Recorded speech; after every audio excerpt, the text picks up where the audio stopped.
तो सी ये 153 भी अपने नोट्स में एक बार दिखा देता हूँ ना। 153 किधर गया, ये रहा। 153 की बात हुई ना अभी, ये रहा। इसको क्या बोलेंगे, time limit to complete the assessment. So time limit तो पता ही है, एक्चुअली देखा सब 12 महीना ही है, लेकिन रेगुलर का 12 महीना ए वाई, ये भी ए वाई, लेकिन ये नोटिस अंडर सेक्शन 148 जब रिसीव हुआ उसको बेस लेके 12 महीना है, फर्क है। एक और डाउट तुम लोग अभी नहीं पूछे, लेकिन पुराने कोई बच्चे मेरे को याद आ रहे हैं, तो ये क्या पागल जैसा 12 महीना लिख रहे हैं, 1 ईयर ही बोलो ना। अरे 12 months is 1 year only not. मेरे को बता, इस 12 मंथ्स के बदले 1 ईयर बोलूं, क्या रॉन्ग है बताओ? राइट ही है। फिर भी 12 महीना क्यों बताया जा रहा है? क्योंकि ये लॉ चेंज होते रहता है। इन लोग ने इसको है ना मंथ्स टर्म्स में एक्सप्रेस किया है। एक जमाने में 21 महीना भी था, वो जमाना गया, तुम लोग नए बच्चे हो, पर मैं तो बचपन से पढ़ा रहा हूं, तुम लोग के बचपन से। तो एक जमाने में 12 महीना जो भी पहले वो 21 मंथ्स था, तो 21 मंथ्स को ऐसे ईयर टर्म्स में कितना कॉम्प्लिकेटेड लगता है, तो इन लोग क्या इसका यूनिट मंथ्स ही रखे। हाँ ठीक है, आज की तारीख में जो प्रोविजन है उसमें 12 मंथ्स बोलना sounds funny, we can easily say 1 year, but then who knows कल को लॉ में चेंजेस आ गया, ये 12 months can become 11 months, 10 months, so they want to express this in terms of months only, okay, so that is the logic. फिर other sections,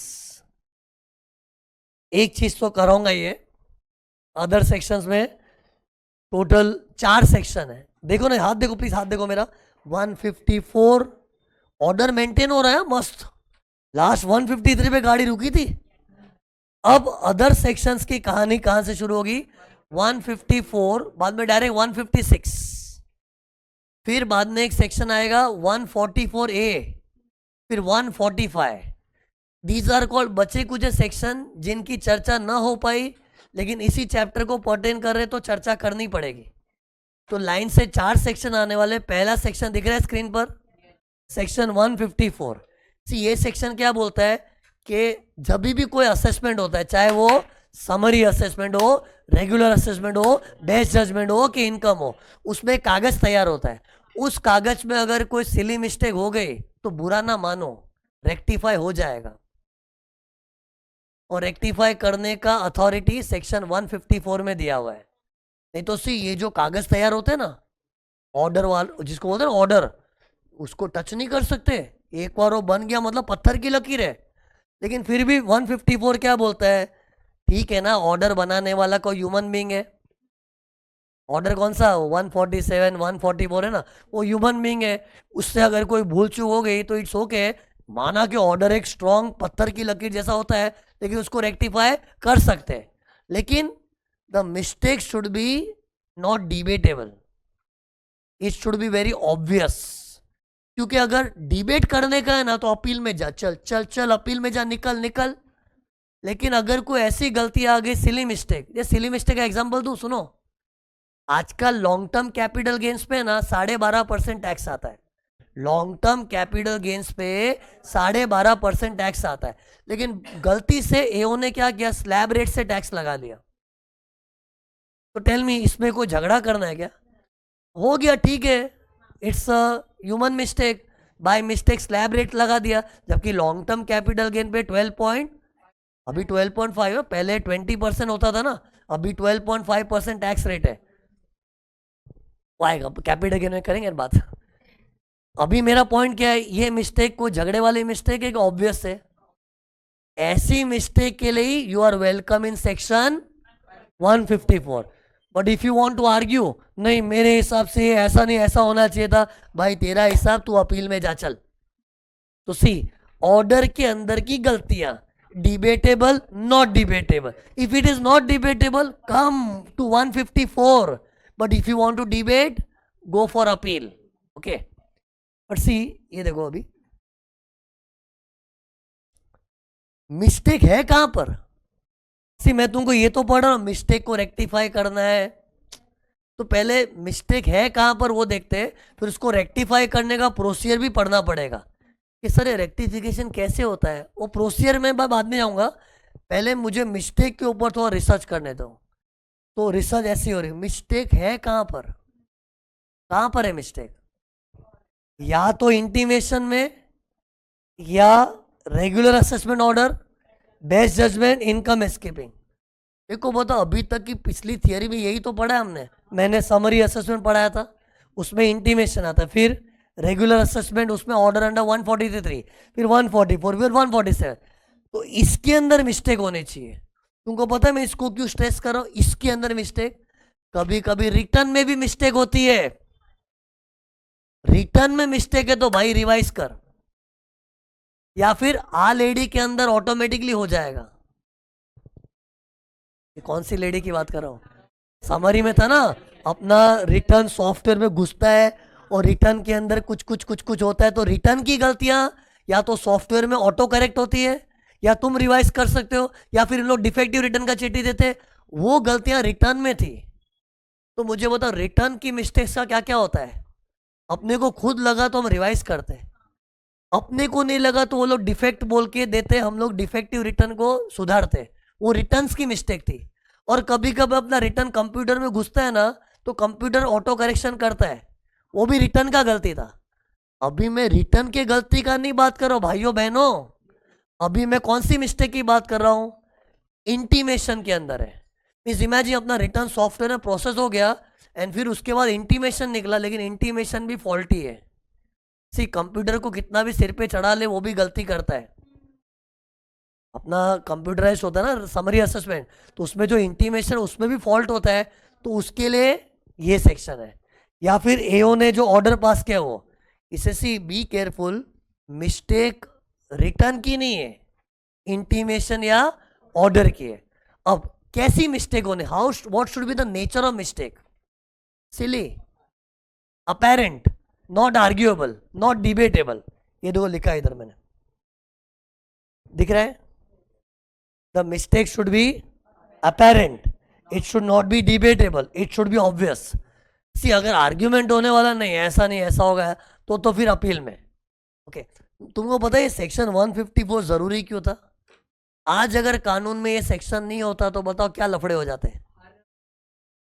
हर छोटी छोटी गलतियों के लिए लोगों को अपील करना पड़ता, और अपील में तो मालूम है लंबे गए, अपने अपील कर तो देते, उसका जजमेंट आने में सालों साल लग जाते। सो सिली मैटर के लिए अपील करना पड़ा, पागलपंती है ना। इससे जो सिली मैटर है, इससे कोई झगड़े का स्कोप ही नहीं है, वो इधर आ जाता है। मेरे को थोड़े और एग्जाम्पल दो ना अपेरेंट मिस्टेक्स का। अपेरेंट समझता है ना, जो कुल्लम कुल्ला दिखता है, चेहरे पे दिखता है, गलत है। जैसे एक एग्जांपल दिया, लॉन्ग टर्म गेन पे 12.5% स्लैब रेट लग गया। फिर एक और एग्जाम्पल, डेप्रिसिएशन के रेट होते हैं। अरे यार, तुम लोगों ने इनकम फ्रॉम बिजनेस थोड़ा तो पढ़ा होगा ना यार, उसमें डेप्रिसिएशन के रेट्स फिक्स्ड है। जैसे फॉर एग्जाम्पल कंप्यूटर्स में ना 40% डेप्रिसिएशन मिलता है, लेकिन एओ ने गलती से ना 60% ले लिया, या फिर 20% ले लिया। अरे कुछ गलती से गवर्नमेंट को नुकसान होता है, कुछ गलती से असेसी को नुकसान होता है। हर गलती का उपाय ये है। तो सी, और गलती कैसी होनी चाहिए? ऑब्वियस, जैसे कंप्यूटर पे 40% डेप्रिसिएशन मिलता है, it is very famous rule in income from business. लेकिन अगर 40 का 50 हो गया, या 40 का 20% हो गया, तो wrong rate of depreciation is also silly mistake.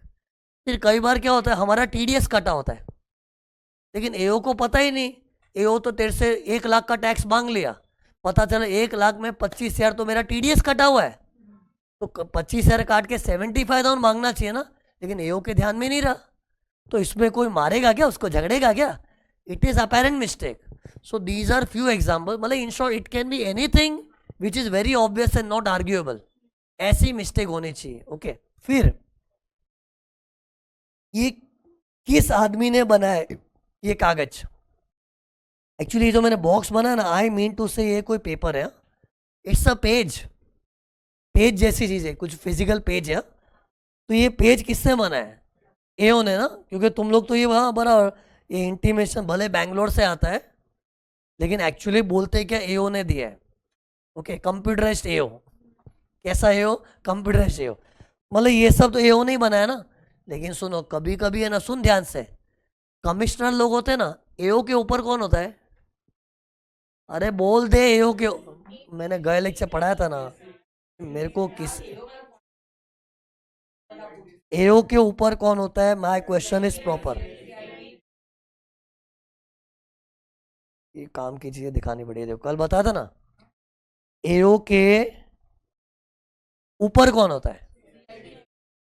CIT CCI. इसको मत देखो, ये लोग नहीं, आदमी लोग सीबीडी तो पूरा डिपार्टमेंट है ना, तो सीआईटी सीसीआईटी भी होते हैं। इन लोग से भी गलती होती है, लेकिन इन लोग कौन सा कागज बनाते हैं जिसमें गलती होता है, वो नेक्स्ट चैप्टर में आने वाला है। लेकिन अगर इनसे भी गलती हुई तो भी 154 में रेक्टिफाई होता है। थोड़ा तुम लोग के लिए अभी विजुअलाइज करना डिफिकल्ट होगा कि सर ये आप जो सीआईटी सीसीआईटी बोल रहे हो, ये लोग क्या मिस्टेक करेंगे, क्योंकि ऑर्डर तो एओ पास कर रहा है, बराबर है, क्योंकि तुम्हारा नॉलेज अभी लिमिटेड है। तुम्हारे नॉलेज में अभी इतना लग रहा है कि हाँ एओ ही सब ऑर्डर बनाता है, ऑर्डर बराबर है।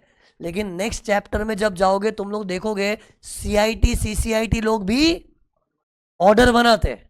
अब वो क्या है मत सोचने जाओ, पढ़ाऊंगा ना वक्त आने पे यार। लेकिन उनके ऑर्डर में भी कुछ भूल चूक हो गई, सिली मिस्टेक हो गई, तो उसका भी रेक्टिफिकेशन 154 में होता है। तो सी, मुझे बेसिकली ये बताना था कि गलती किस आदमी से हुई है, बोलना किस आदमी से।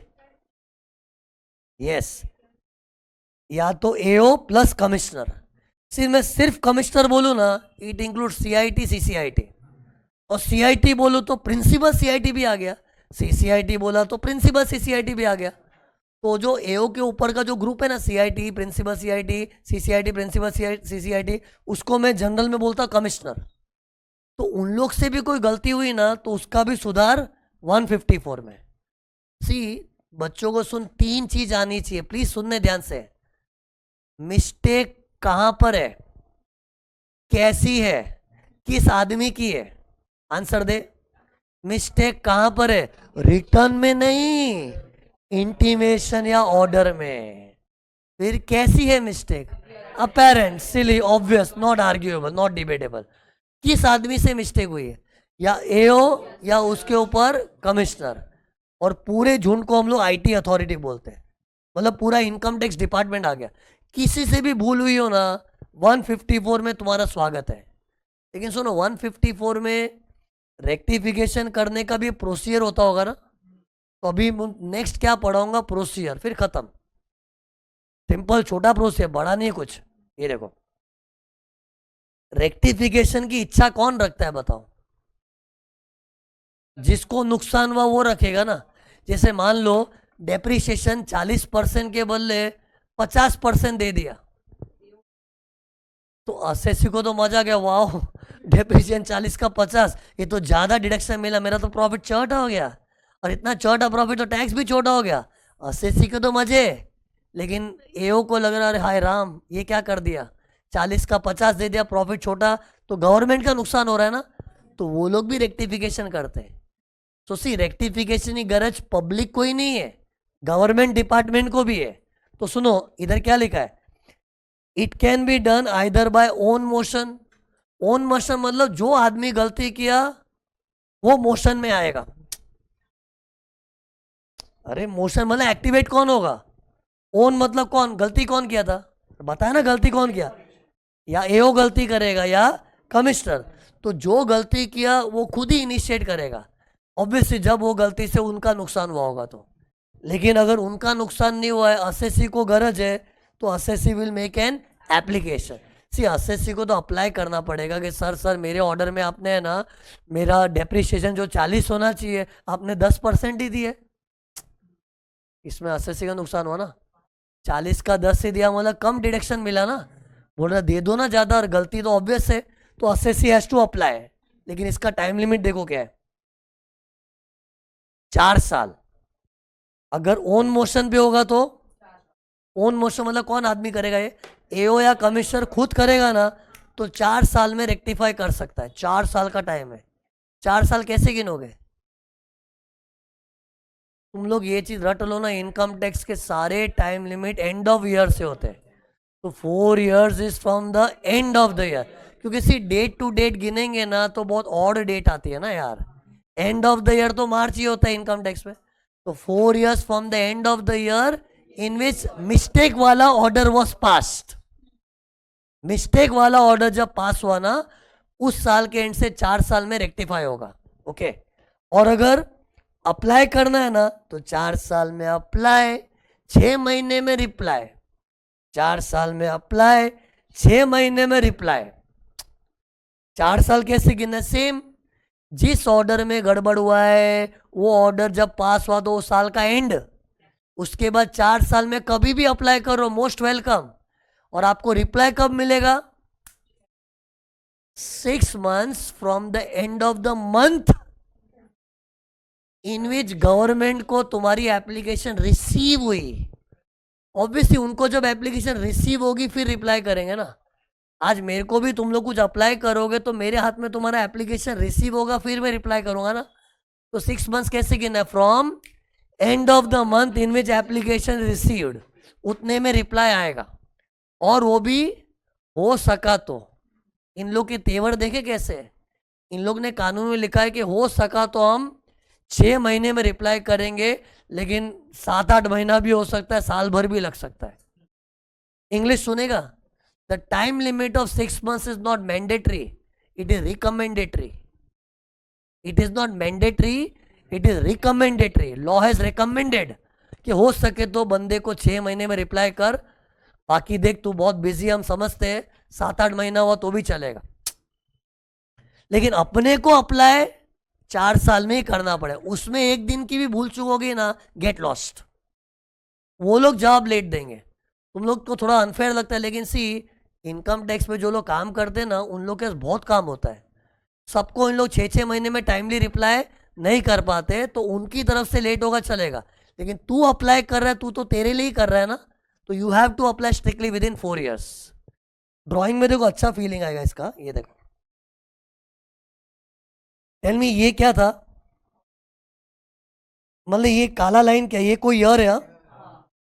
ये कोई ईयर है, अप्रैल से मार्च होता है ना कोई तो ईयर। और इस ईयर में ऑर्डर पास हुआ था जिसमें गड़बड़ हुई है। सी मामला क्या, ऑर्डर के अंदर मिस्टेक को सुधारना है ना, तो मिस्टेक वाला ऑर्डर जब पास हुआ था ना, वो साल को एंड करो, उसके बाद 4 साल। Actually see 4 years from the end of the year बोलते हैं ना, तो वो ईयर का टुकड़ा भी आ जाता है उसमें। जैसे ये देखो, ये पता नहीं दिखेगा, तुम दिख रहा है? ये जो टुकड़ा मैंने हाईलाइट किया ना, इस पीरियड में भी रेक्टिफिकेशन हो सकता है। सिर्फ 4 years तो एकदम हायर साइड पे टाइम दिया है। बाकी सी आज मेरे साथ कुछ हुआ है, मेरे को तो मिस्टेक देखते तुरंत मालूम पड़ गया, मैं तो तुरंत पीछे लग जाऊंगा। तो सी ये जो पीरियड है ना, इसको भी लाइटली मत लो। जैसे मान लो मेरा ऑर्डर पास हुआ था कुछ जुलाई में, उसके बाद अगस्त, सितंबर, अक्टूबर, नवंबर, दिसंबर, जैन, फेब, मार्च तक भी टाइम है। इतने पीरियड में भी मामला सलट सकता है। तो मतलब ये भी है, और वो एंड होने के बाद और 4 साल है। तुमको बोलो ऐसा लगे 4-4 साल दिए। सी गवर्नमेंट क्या बोलती है, तेरे को झगड़ा करने का है ना तो 30 दिन में अपील करना पड़ता है। कितने दिन में? 30। लेकिन ये झगड़े वाला मैटर नहीं है ना, 4 साल तक कभी भी हो जाएगा, क्योंकि पता नहीं इधर ज़्यादा सीन नहीं खड़ा होगा। जैसे मैंने बताया ना, अगर तेरे को अपील करना है तो 154 में मत आओ, अपील में जाओ। तो अपील करने वालों को तो 30 दिन में अपील करना है। तेरे को कुछ प्रॉब्लम लग रही तेरे ऑर्डर में, 30 दिन में अपील कर, क्योंकि अपील मतलब झगड़ा होने वाला है, तो फास्ट अपील करो। इधर झगड़ा होगा कि आर्ग्यूमेंट ही नहीं है। इससे लॉ भी रिलैक्स चलना। 4 साल में कभी भी तेरे को घर में दिवाली की सफाई में कोई ऑर्डर मिल गया, उसको मानो अरे यार मेरे को डेप्रेशन गलत, अरे सीन इमेजिन करो ना, ऐसे ऑर्डर पास हुआ 2-3 साल के घर में दिवाली की सफाई हो रही थी, और घर में दिवाली की सफाई में उसको एक ऑर्डर दिया, ये क्या था? हाँ मेरा पहले, और इसमें ये मिस्टेक थी, मैंने इसमें ध्यान ही नहीं दिया। तो बाद में भी जाग सकता है। मतलब 4 साल का टाइम है, any time you can approach. हिम्मत रखो, थोड़ा खत्म करते हैं ना। सी मैं टाइम से नहीं जाता हूँ, टास्क से जाता हूँ। कल टास्क जल्दी हो गया, छोड़ दिया, आज टास्क चल रहा है, इसलिए हिम्मत रखो। Tell me. यस,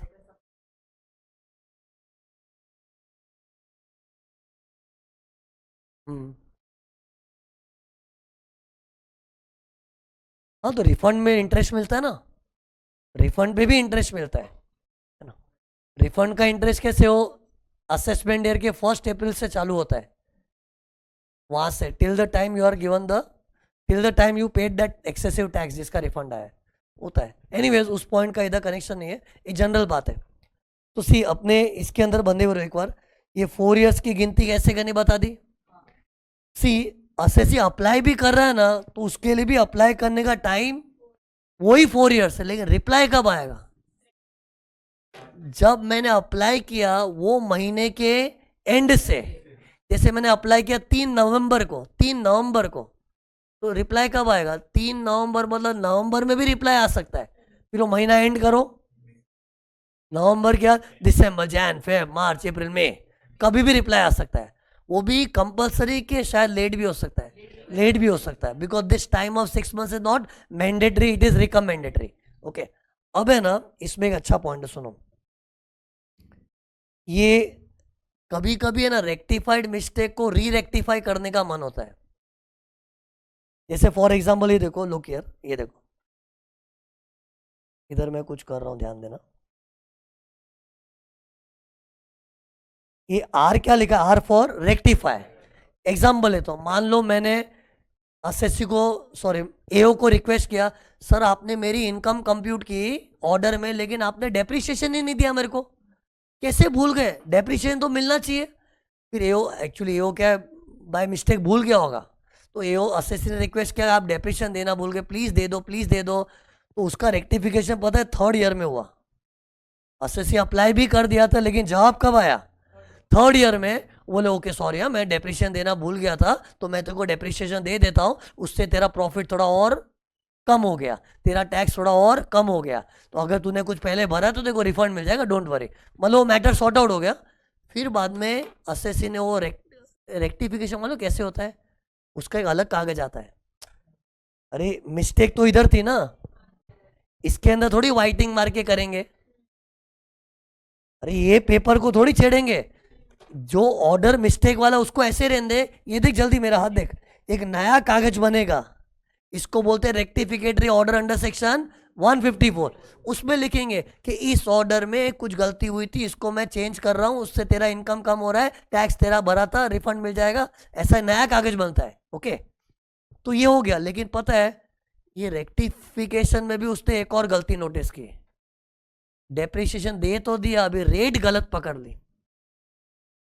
पागल है एओ, पहले डेप्रिसिएशन दिया ही नहीं, उसको मेरे को अप्लाई करके डेप्रिसिएशन लेना पड़ा। अब लिया तो रेट गलत पकड़ ली, तो अब मैं क्या करूंगा? वापस अप्लाई करना पड़ेगा। लेकिन रेक्टिफाइड मिस्टेक को री रेक्टिफाई करवाना ना, तो जो 4 साल का टाइम है ना, वो कहां से गिनेंगे मालूम है? यहां से गिनेंगे। End of the year when rectified order was passed. मेरे एग्जाम्पल में ईयर 3 में रेक्टिफाइड ऑर्डर पास हुआ था, और रेक्टिफाइड ऑर्डर में एक और भूल क्या नजर आई कि डेप्रिसिएशन की रेट गलत पकड़ ली। तुमने एग्जाम्पल समझो ना, ओरिजिनली डेप्रिसिएशन लिया ही नहीं था, तो वो 3rd ईयर में डेप्रिसिएशन कंसिडर करके रेक्टिफाइड ऑर्डर भी आ गया। लेकिन अब क्या गड़बड़ है कि परसेंटेज और डेप्रिसिएशन गलत ले लिया, तो री रेक्टिफाई करवाना है तो टाइम आगे खींचा जाएगा। मतलब ये जो रेक्टिफाइड ऑर्डर है ना, यहां से देखो मैं ड्रॉ करके रखा तुम लोग के लिए। कैसे गिनोगे बताओ? 4 years from and of the year in which rectified order was passed, उसके अंदर होगा। ओके, अब देखो, थोड़ा एग्जैजरेट कर रहा हूं, बट करने दो एक बार। ये देखो, इधर क्या रेक्टिफिकेशन मिला अपने को? डेप्रिसिएशन मिल गया। दूसरी बार आर मतलब रेट भी ढंग से मिल गया। अरे आर मतलब रेक्टिफाई हुआ, रेक्टिफाई होता तो कागज आता ना। तो मेरे पास पहले रेक्टिफाइड ऑर्डर में डेप्रिसिएशन दे दिया, आई वॉज हैप्पी। फिर अभी रेट भी बराबर हो गई। सी 4 साल तो टोटल टाइम है, लेकिन अपना 2nd ईयर में ही देखो ना सब हो गया। अब उसके अंदर एक और गड़बड़ लगी। अरे यार, अभी तू रेट बराबर लिया, लेकिन तूने 180 डेज का कुछ रूल होता है, फुल ईयर, हाफ ईयर। पता है इनकम फ्रॉम बिजनेस डेप्रिसिएशन में कुछ 180 डेज का कुछ प्रोविजन है, फुल डेप्रिसिएशन, हाफ डेप्रिसिएशन, ऐसा कुछ है। मीन्स ऐसा समझो ना, कुछ और गड़बड़ नजर आई। अरे क्या कर रहा है, मेरे पीछे पड़ा है, तो गलती पे गलती किए जा रहा है। अब मुझे वापस रेक्टिफाई करना है, वापस करो। means rectified mistake can be further rectified, and that further rectified can be again rectified, and that again rectified mistake can be further again rectified. It can be rectified करोड़ों times. लेकिन जब rectified को री rectify करवाते time आगे चला जाता है. जैसे इधर अभी टाइम कैसे गिनोगे? यहां से देखो 1 2 3 4. इतना होता नहीं रियल लाइफ में, लेकिन मुझे क्या कन्वे करना था, सुधरेली गलती को वापस सुधारना है. तो 4 साल जब सुधर के उसके आगे से काउंट होता है. ओके, अब ओपन चैलेंज है, इसका आंसर देके दिखा दो, मान जाऊं मैं. ये देखो, ये ट्राई करना. ये देखो, मेरा जो ऑर्डर था ना उसमें M1 M2 दिख रहा है. मिस्टेक 1 मिस्टेक 2, दो मिस्टेक थी. मिस्टेक 1 डेप्रिसिएशन वाली थी, जिसका मैंने अभी एग्जांपल भी दिया. एक और मिस्टेक थी, लॉन्ग टर्म कैपिटल गेन्स पे 12.5% टैक्स लगना चाहिए, स्लैब रेट लगा दिया. स्लैब रेट भारी होता है, उसमें तो 30% तक भी चला जाता है ना. तो वो मिस्टेक 2 है. तो सी मिस्टेक 2 तो है ना, मेरे ध्यान में भी नहीं आई थी.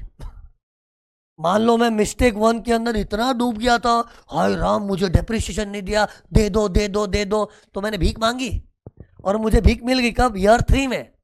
फिर उसमें गड़बड़ क्या हुई, रेट गलत लिया तो उसको भी करवा दिया. फिर अब मुझे ना सेकेंड मिस्टेक का भी स्ट्राइक हुआ. सेकेंड मिस्टेक क्या? मेरे एग्जाम्पल M2 लॉन्ग टर्म पे 12.5 के अले स्लैब रेट जैसा 30% लगा दिया. तो उसका टाइम कैसे गिनेंगे?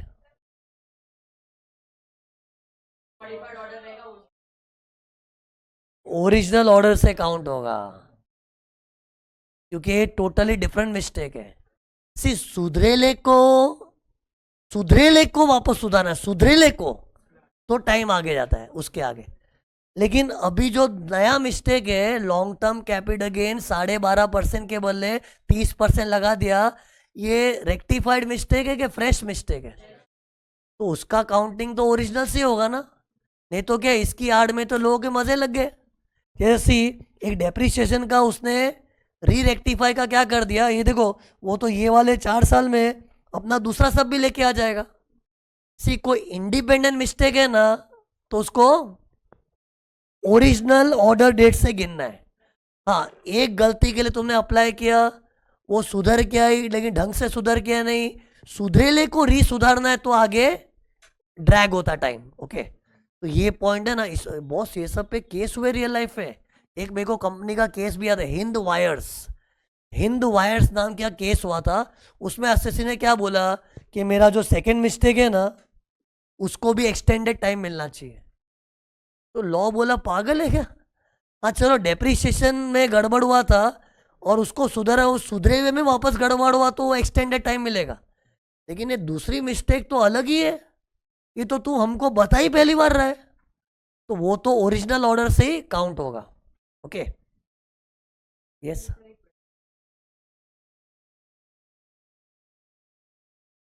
बराबर. नहीं तो ध्यान नहीं गया होगा ना.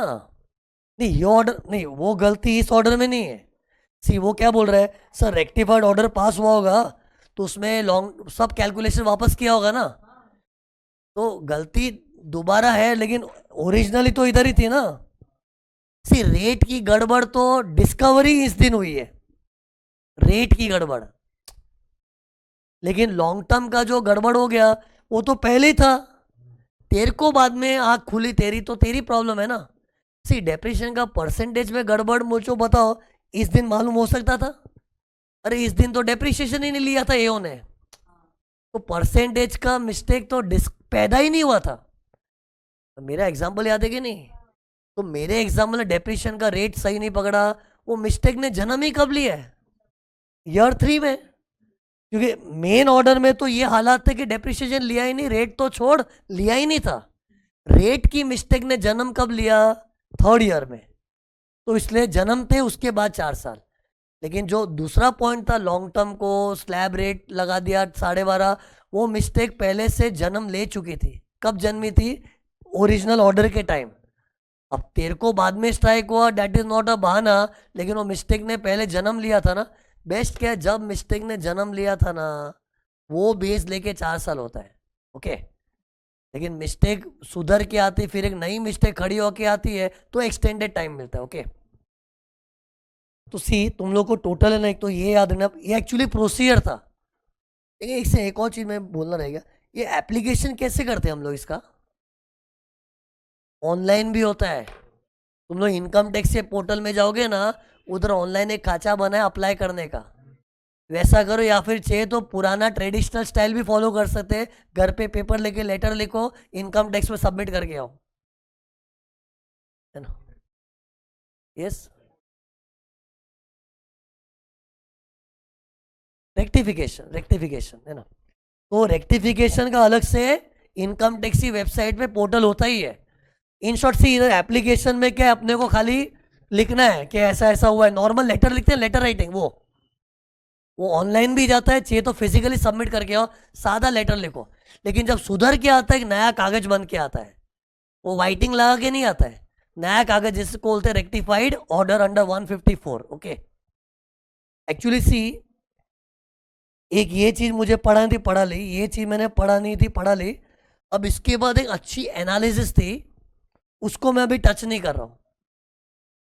ये क्या है, तुमको लग रहा है ये भी मैंने मोटा मोटी बता देना, इसके अंदर है ना कुछ अच्छा डिस्कशन है, लेकिन देन वो बोलना चालू करो लंबा चला जाएगा, तो ये वाले पार्ट को पेंडिंग छोड़ रहा हूं। It is still extension of section 154, okay. But एक बार उसको पेंडिंग छोड़ो, लेकिन इतना हो चुका है, ओके। टेल मी, ये पेज में मैंने क्या पढ़ाया था, सुनना, और ये पेज में क्या पढ़ाया था।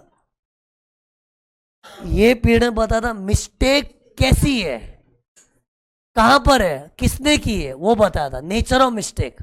और ये था procedure to rectify such mistake, okay.